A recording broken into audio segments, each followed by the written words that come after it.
loob. Nakita ko na lang po ako nakakita po doon na nasa baba na po si Kuya. Akala na po namin tulog po si Kuya. Pag nandun po sa kwarto.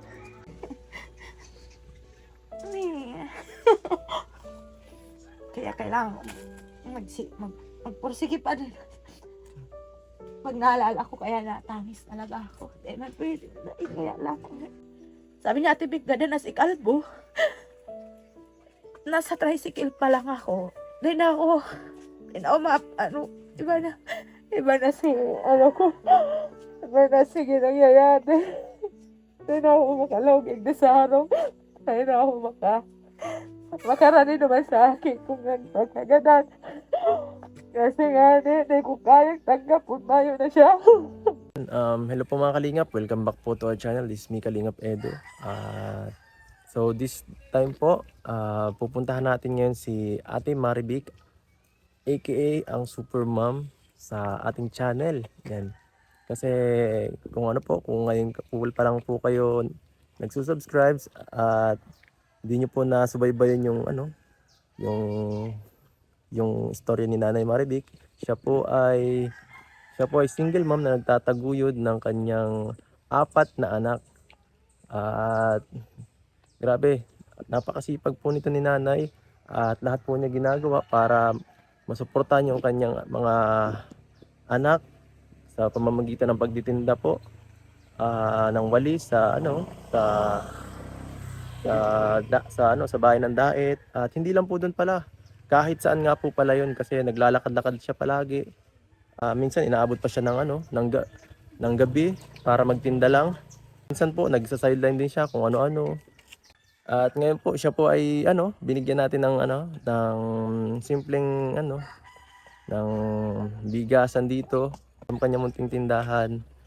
At kamustahin po natin siya kung okay pa ba yung ating binigay na kabuhayan package kay Nanay. At kung hindi man ay di susuportahan ulit natin siya para makabawi sa kanyang At mayroon po kasing nabalitaan ako at medyo nag-alala ako kasi yung anak niya nangangamusta kung kailan daw sila babalikan. Kaya yun, ngayon po medyo may oras, kaya eto, titingnan natin kung anong kalagayan nila. Tara po mga Kalingap, samahan niyo ako, let's go. Tara.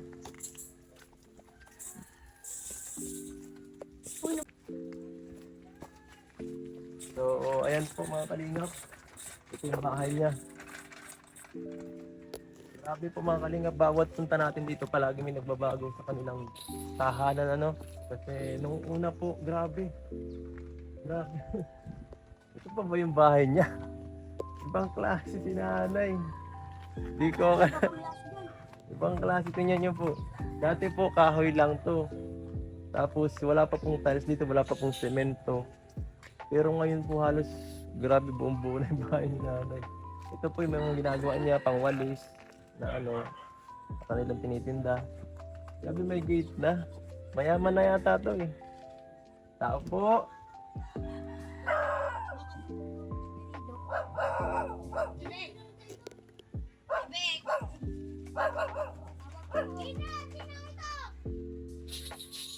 Tao po. Hello. Oh, kilala pa tayo. Si mama mo. Pahinaan mo muna yan. Pahinaan mo muna yan. Nandito tayo kay Ika. Si Ika to? Sino ka? Ina. Si Ina nga pala. Nasaan si ate mo? Hindi. Ika, parito ka. Labas ka muna. Tagal natin din nagkita ay. Ito si Ika. Saka si Brother Jose. Wala po si Tingting nag-school. Nag-eskwela? Bakit ikaw di ka nag-eskwela? Wala po kaming school. Girl Scout po namin ngayon. Sigurado ka baka nag-absent ka lang. Hindi po alas 11 po kami mautuman. Napasok ka pa? Hindi po, napasok pa po ako. Anong oras? Ngayon, mapasok ka ngayon? Wala. Wala po. Kaya Bakit wala si mama mo dito? ko po kung nagsaina. Ay po ito sinupo sa mga. Si ate mo naman. Wala na po. Nasa Ragay po. Nasa Ragay. Hindi na umuwi. Mauwi po yun pag sa Pasko. Sa Pasko. Nag-uwi na po yun kay ito. Uuwi sa Pasko, katagal-tagal naman nun. Nag-uwi na po ito kay itong January. Ay nako. Si Thea po, mga kalingap, yung ating tinutulungan din dito dati, yung kanyang panganay. At si Thea po ay nagsabi na kung pwede tulungan sila Nag-alala lang din at kasi ako kasi nagsabi si Thea ng gano'n. Bakit may problema ba dito sa bahay at nanghihingi ng tulong si mama mo? Kasi po nung namatay po yung kapatid po namin panganay. Sinong panganay? Sila mo? Kalbo po. Yung picture na po. Di ko pa yung nakikita. Wala po kasi nagdating po nun yan ng December. Tapos January po. Hala. 18 Hindi ko years pa yung old po lang po nakikita. yun. Mas panganay si Thea, hindi. Mas panganay pa po iyon. Yung Yung namatay. pangalawa po si ate. So, grabe nakakalungkot na pangyayari po mga kalingap. Kaya pala nagsasabi si Thea na kung pwede tulungan sila. Bakit? May problema ba sa bayaran sa sa pagpapakalibing? Ganun? Kaya nangihingi ng tulong? O, Dati po na po yun. January. Pero na siya. Nailibing na ngayon Nalipin na po yun. Kaya pala. Grabe. Anong kinamatay naman ni kapatid mo? Ano po nagpakamatay. Nagpakamatay. Bihira naman. Marami pa pong problema po ito si Kuya. Bakit naman niya ginawa yun? Anong klaseng problema bang nangyayari kung bakit? Lagi na lang po namin. Nagagalitan sa Maynila. Nasa Maynila ba yan? Dahil po dati po nasa Batangas po ito kaya dahil po ito dito. Saan nagpakamatay? Dito o doon? Nagtrabaho. Sa trabaho nagpakamatay? Dahil po dito po yung nagpakamatay. Yung pagkapunta po niya dito. Anong ginawa niya? Naglaslas siya ng nagbikti. Grabe. Saan, Pero po binasibasan po ito. saan nagbikti? Dito mismo sa bahay niyo o sa labas? Sa loob. Nakita ko na lang po ako nakakita po doon na nasa baba na po si Kuya. Akala na po namin tulog po si Kuya. Nandun po sa record. Hindi po nagpakamatay. Sinarado niyo po yung dito. Saan dito? Dito mismo sa loob ng bahay niyo nagpakamatay? Dito? Tanggal. Grabe naman. Basang nangyari. Para kakabigla po mga kalingap. Kaya pala. Hindi ko rin alam kung sobrang po siguro noon sa sa pakiramdam Dito muna tayo. Grabe. Siguro sobrang sakit siguro noon sa pakiramdam nitong bata. Dahil ikaw mismo ang una nakakita noon sa niya. Pagkawala. Dalawa po kami, yung kapatid ko pa po. Yung galing po namin school, tanghali po. Pati si Si Tingting po, si Tingting yung Joseph. Ah. Siya po unang nakakita, kala niya din po tulog. Nag-alis na din po siya. Pagkapunta ko naman po dito, doon na po siya nakita. Nagaganda po kung tubig dyan sa may kapitbahay namin. Wala na siyang Wala po si mama noon. Nagpunta pong dait kasama si Ina. So, wala na siyang hininga nung nakita mo. Hindi na siya humihinga. Talaga nakabitin lang siya. Pambihira. Grabe po mga kalingap Talagang hindi talaga rin. Siguro depressed yung bata At di niya kinaya yung hirap na kaya dapat talaga yung mga anak natin pati.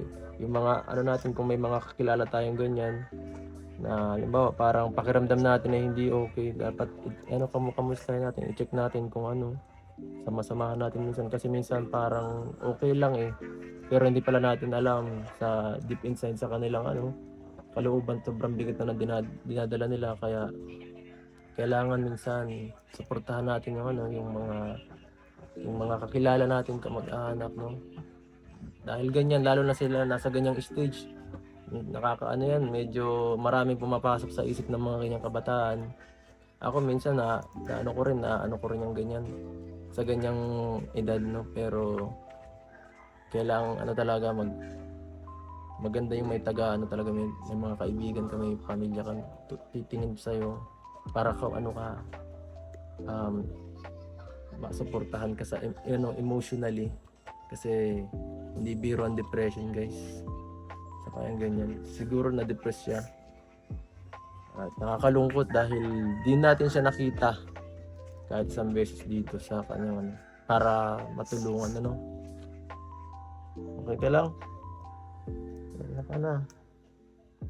Grabe po yung pinagdaanan po ng pamilya nila. Parang mas mahirap pa po sa amin. Yung bahay nila. Ikaw parang na ano mo sa sarili mo, parang yung kanila parang ibang hirap yung nararanasan nila eh. Ikaw yung hirap siguro sa financial, yun ang ano sila, parang may ibang pinagdadaanan ng pamilya nila. Pero minsan ba, Romel, naiisip mo na ganyan, ay sobrang hirap ng buhay, parang gusto ko nang sumuko, parang gusto mong gawin yung ganyang klase, naisip mo ba minsan yun o hindi, talagang matatag Minsan ka? po naisip ko. Pero hindi po ako nagtatanim ng problema sa po, isip.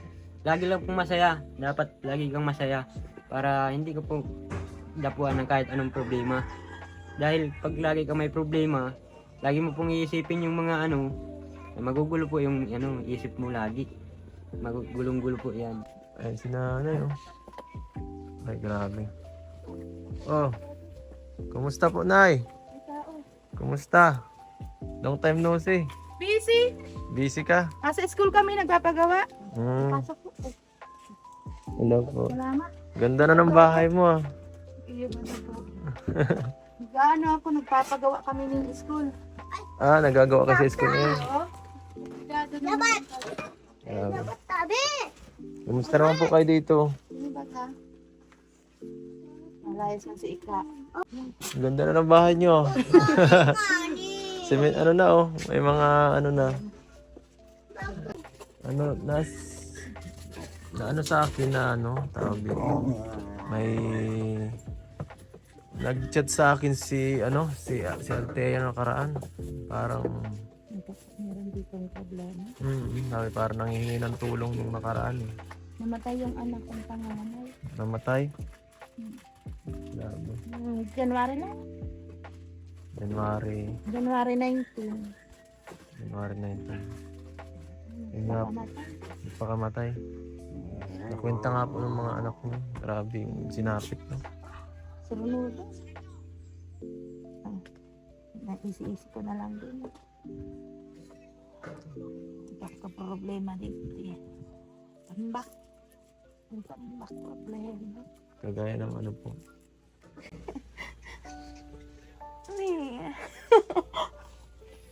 Kaya kailangan magpursige pa din. Pag naalala ko, kaya natangis talaga ako. Eh, pwede na kaya lang. Naalala mo yung anak mo. Kasi, hindi ko man kaya na, biglaan kaya ito. Hindi mo na alam hindi mo sinabi kung anong dahilan. Pag uli kay ito ng December, mati ko may problema na siya. Kasi di na siya itoong dating na dati pag naabot kasi ito, maski bihit ito mag-uli, nakubos ito sa ko. Kaya itong nag-uli ito, dahil ito nag-ubos ako. Nag-iwas, parang may siyang iwas. Tapos nabarkada siya digdi. Hanggang barkada. Tapos naanggutan ko nga sabi ko baka ka mapahamak. Nagwaron na nag-aaral na siya magpasagad. Ilang months po siya dito nakatambay? Sambulan na. Isang buwan pa lang. Sambulan, pangali siya sambulan nang magkagadan siya. Grabe siya. Hindi ko naintindihan kasi kahit Hindi mo rin alam mga nangyari, Tapos si ama ninda, si ama ka mga aking ini, nagparawala digdi. Nag-uli lang ini para magparay, wala. Kaya, nagpapa kami sa munisipyo. Naghingi kayong tulong na. Dahil kami tinatabangan din. Naitabang na din. Pero, nagpapa-therapy kami ni Ika. Kasi si mismong nakahiling ng magadan si kuya niya. Parang na-trauma yung bata. Ako din, kita ko si Kuya Kalbo dyan. Sige na, kasi kahiriaran na din ng aki ko. Kaya, natakot sinda. Ano kami. Grabe, Sabi, talagang nag-abot sa kuning 2024, masyadong mataas si problema. Grabe problema. sobrang hapon. Kaya lang, mayo man din. Sabi ko nga, dagos pa man din ako, maski hanggang isip ko na lang, okay niyo, nagtitinda ako, nagbabara-barbecue ako dyan sa luwas, nag-fishball, ano na lang, malibang. Para isip ko, nagantangis ako, nagantangis ko, nagantangis Sa may bundok. duman ako para pa din sa dati kong pinapuntahan. Kasi pag dahil mo, yan, kinakaraulay ako ng mga tao para iba pa din sa ibang mga tao para Pa rin. kasi Sobrang gibat niya, no? sobra. Para bang hindi ako nagantangis. Pero kaya, grabe ko nga para sa tulong aki pa. Kasi si Althea nag-aali na digdi. Nayo na din digdi. Eskwela ba yun? Kaya sabi ko, kami muna na lang. Yun na lang ang kano ko. Si Kamali din yan. May Girl Scout sinda. Sabi ko kayo kumukuha ng lakas para magpatuloy din sa Yan, digdi sa tulo. ng anak mo. Digdi sa tulo na lang. Kasi sabi ko nga kaya kung masuko pa ako, mainapan na sinda. May inasindang kusog din. Sabi ko maski patago, minsan nagantangis na lang ako. Pero di ko pinapahiling sa inda. Pero naman lang hindi ako nahiling Sa magtatangis. sarili mo lang. Ganun po.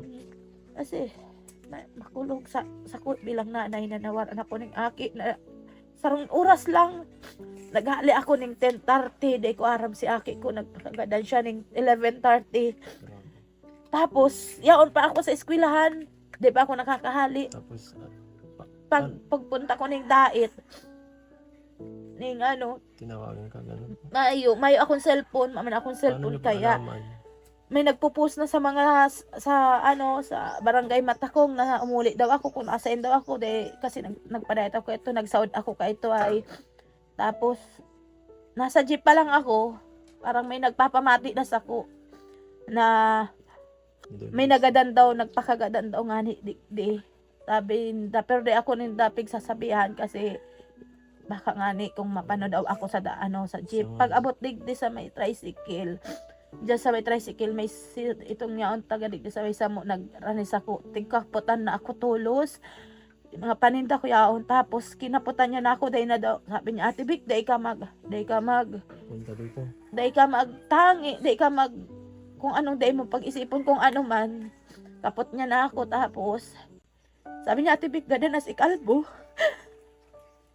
nasa tricycle pa lang ako dahil na ako iba na si ginangyayari. Hindi na ako makalogig na sa araw.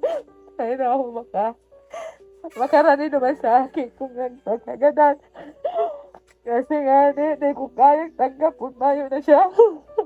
Hanggang ngayon, alam. Ito nagkaroon si ning mahal na Diyos na magyari ito.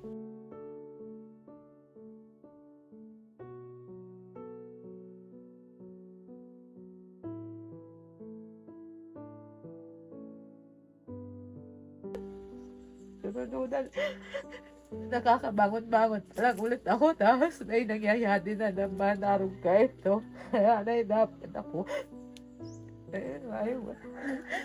Hanggat na. Ang huli ako hindi na imatay na daw ako. Nagparadalagan ako dyan kung saan-saan. Hanggang naman sa bundok, nagparadalagan na lang ako. Alam ko kasi pwede pang ibalik si tutoy ko. Kaso mayo na Wala magawa. Wala magawa man. Hanggang mo dyan. Yun ako nagagawa. Hindi na gusto na lang din ang buhay ko maski padikit-dikit. Pursa pa din. Si Althea, nag-hali na hindi. Diniyara din kami. Mayo na din. Ako na lang. Yan na lang, no? Tapos kita pa ko. Sisikap. Kaya mag-alala, nandito naman tayo para umalalay, no?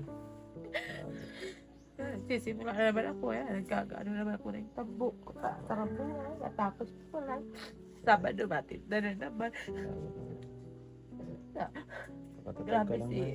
pinagagilan. Alam kong mahirap na pero magpakatatag ka lang. At syempre, andito tayo para sumuporta. Yan, grabe yung ano natin na nabalitaan. Talagang kahit ako, gulat ako.